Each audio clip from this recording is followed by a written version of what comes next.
I'm Danica Patrick, and I'm pretty intense. Do you believe dragons ever existed? I mean, not unless there's fossilized proof. Do you think that Man of science, do you believe that there were dinosaurs?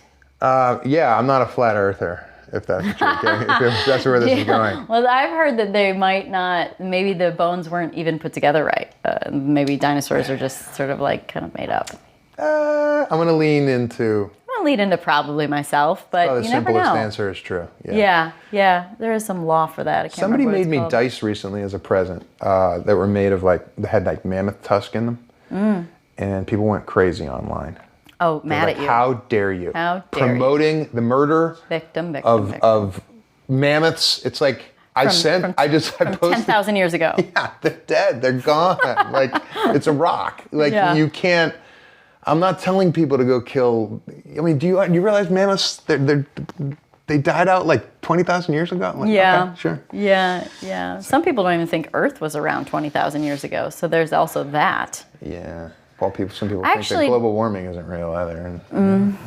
Well, flat Earth is an interesting thing you brought up. I would say that it's probably more likely. I think it's round. I do, but I think it's probably more likely than flat Earth that it's a holographic universe.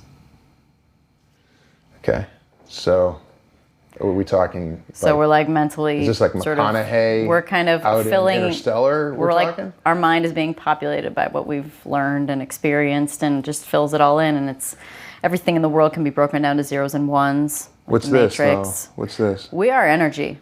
If you condensed all humans on Earth down to actual matter, it's about the size of an apple.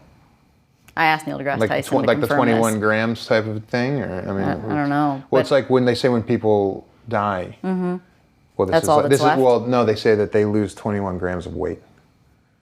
That's it. This is like a thing that they've measured. So they say that the soul weighs 21 grams. Oh, interesting. So there you go. So there's your. So it's the energy.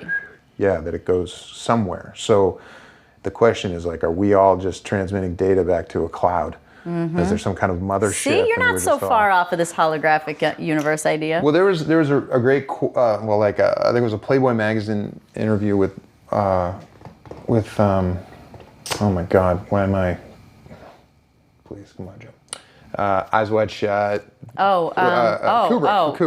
I mean, my brain's sometimes I'm having a senior moment. Yes. But so Kubrick did this interview with Playboy. And fascinating guy. And he was talking about the greatest fear in life is that if there is a God, it doesn't care, that it's indifferent.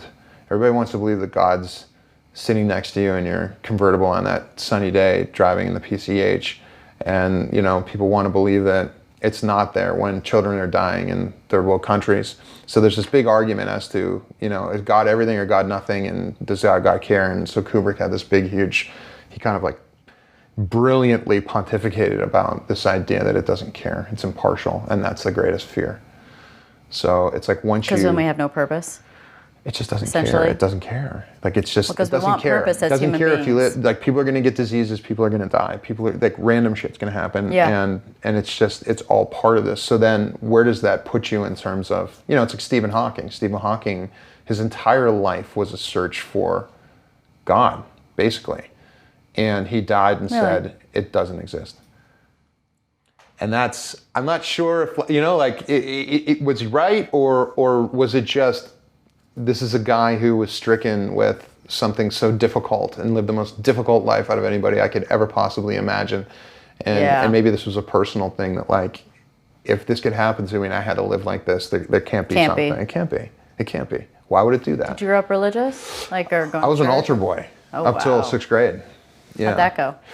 I went to public school the next year. And I told my mom, I said, I have to dress different because I'm going to public school now. Yeah. So you need to take me to the mall. And she did. And I said, I need a Guns N' Roses t-shirt and I need a Skid Row You rebelled t-shirt. against the altar boy outfit. But I'll tell you this. The attire, the khakis and the vest.